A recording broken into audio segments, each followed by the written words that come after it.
Vétérinaire des villes, c'est le titre de la version française. Animal, c'est le titre de la version originale. Bonjour Julien Gilles. Bonjour Cédric. Ravi de vous accueillir aujourd'hui pour nous parler de cette série qui vous a fait beaucoup rire et qui pourtant raconte quoi? Le quotidien, tout simplement, d'un professionnel vétérinaire. D'un vétérinaire qu'on entend ici, Anton.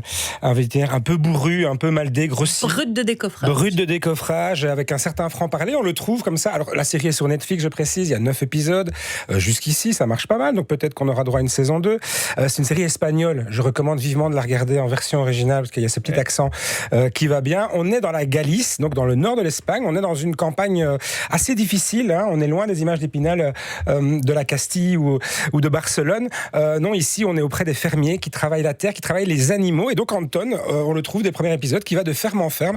Il répond aux urgences. Il va soigner les vaches, les veaux, les chèvres. C'est sa passion. Comme je le dis, il est assez franc.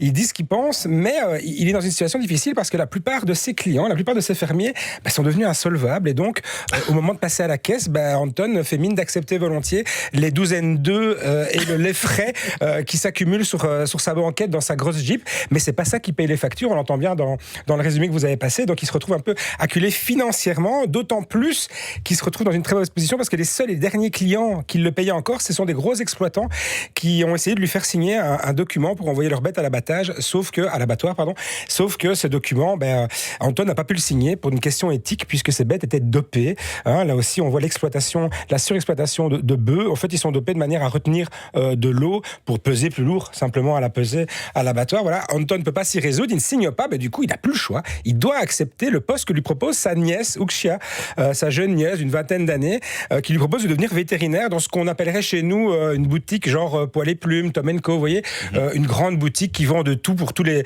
types d'animaux de compagnie. Ici, donc, en plus, il n'y a pas ça chez nous, mais en plus, il y a un cabinet de vétérinaire donc attaché à cette boutique. Anton sait que ça ne va pas lui convenir, mais il n'a pas vraiment le choix. On l'entend bien ici aussi dans l'extrait. Il va y aller, et comme prévu, le choc va avoir lieu, là, chez chez Kawanda, pardon.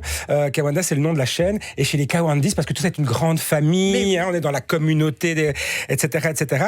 Parce qu'en plus de soigner les animaux, alors, il le sentait bien arriver, il va avoir devant lui des animaux dont le principal problème est le propriétaire, finalement, des propriétaires qui sont névrosés et qui projettent, c'est une grande thématique de la série, qui projettent leur propre névrose et angoisse sur leurs animaux.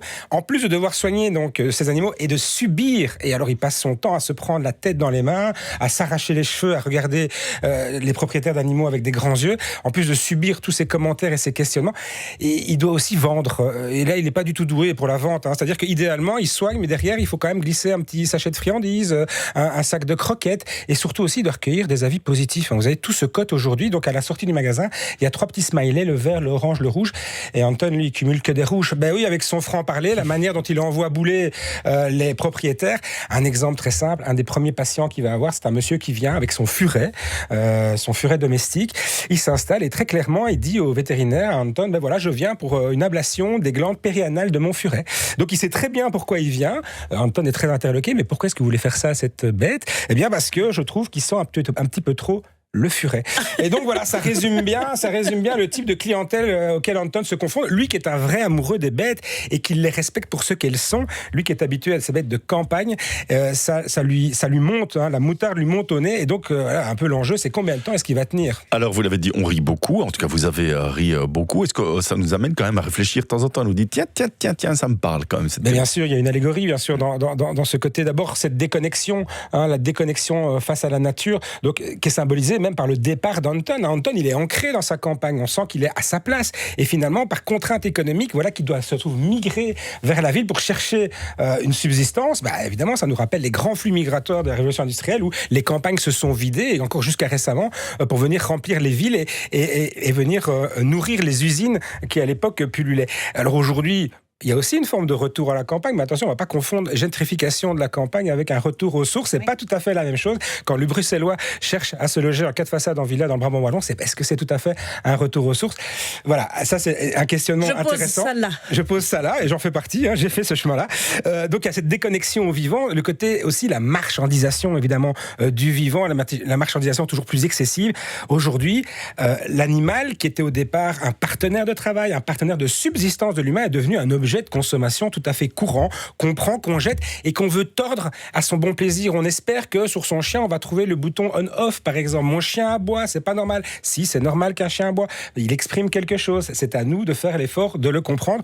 Or, évidemment, comme tout bon être humain que nous sommes, nous allons raccourcir et donc ce qu'on préfère faire, c'est encaser aussi nos animaux de compagnie. C'est-à-dire, quand je dis encaser, c'est les mettre dans une catégorie. Mon chien est comme ci, mon chien est comme ça. Ah, il est craintif, vous savez. Ah, il est un peu agressif avec les autres chiens. Il est ceci, cela. Ça permet de nous dispenser de l'effort de comprendre, de l'effort d'observer. On fait ça aussi avec nos congénères. On fait une psychanalyse aussi de nos animaux beaucoup. Hein. Alors, c'est montré aussi dans la série. On a entendu dans l'extrait, ouais. Mon chien est dépressif, mon chat fait une fausse couche, etc. Donc, là aussi... Une grossesse nerveuse. Une grossesse nerveuse, pardon, pas une fausse couche, une grossesse nerveuse. Là aussi, Anton, c'est des choses... Il n'a jamais appris ça à l'école de vétérinaire, puisque forcément, c'est très éloigné des considérations animales. Ce sont des considérations humaines qu'on projette. C'est ça le grand thème aussi, c'est la projection qu'on fait sur cet animal de compagnie. On prend l'animal de compagnie souvent ou parfois pour des mauvaises raisons. Alors je dis souvent, parfois, les intentions sont souvent louables. On cherche de la compagnie, et c'est vrai que l'animal de compagnie sert aussi à briser parfois un cercle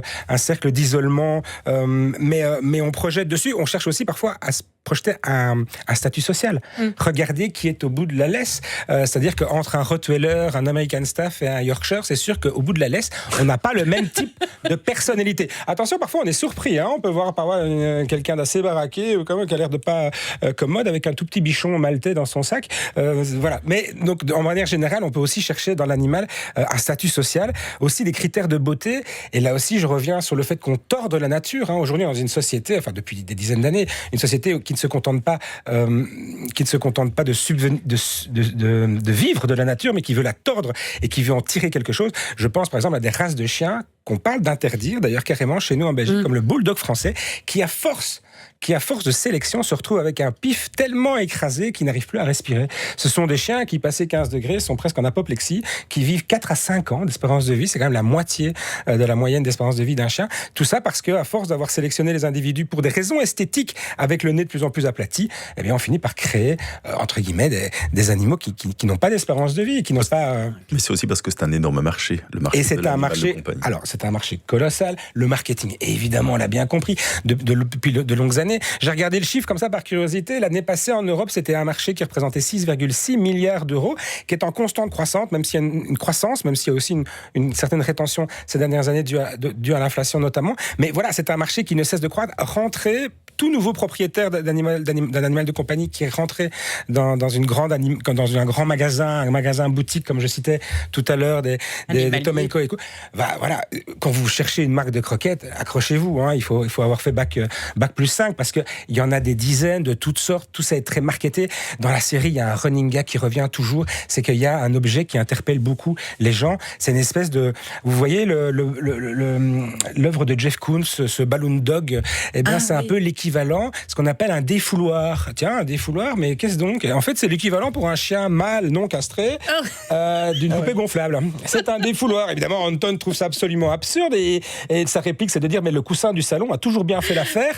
Pourquoi est-ce qu'il faudrait payer la bagatelle de 300 € pour se payer un défouloir pour son toutou ? Donc voilà, c'est toujours de cet ordre-là et ça nous questionne évidemment sur le fait qu'on se trompe de besoin. Les animaux, évidemment, ces animaux de compagnie n'ont pas besoin de ces objets. C'est nous qui finalement avons besoin et on passe alors à travers et on passe souvent à côté des réels besoins de l'animal de compagnie. Animal pour la version originale, Vétérinaire des villes si vous préférez bien découvrir cette version en version française. Merci beaucoup Julien. Un grand plaisir.